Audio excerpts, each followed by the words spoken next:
等車的感情線，正等我為你蔓延彼此的感情線，早布滿對方相信你的感情線，看出我下個10年等車的感情線，交錯發展怎麼捨得去知？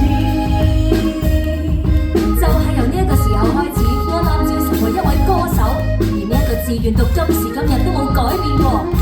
多謝你啊！